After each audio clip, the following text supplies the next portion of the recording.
శ్రీకృష్ణదేవరాయల ఆస్థానంలో తెనాలి రామకృష్ణుడు మహా తెలివైనవాడు.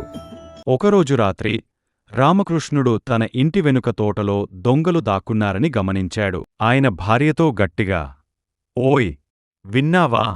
మన ఊరిలో దొంగల భయం ఎక్కువగా ఉంది.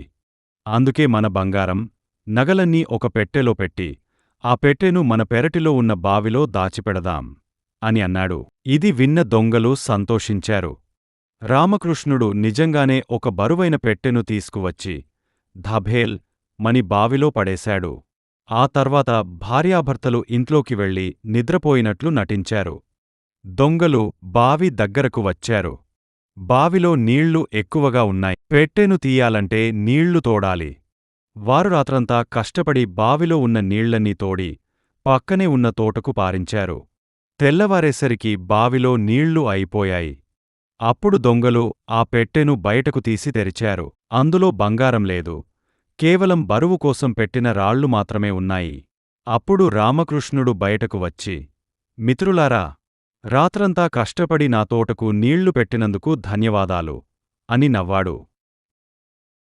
దొంగలు సిగ్గుతో పారిపోయారు.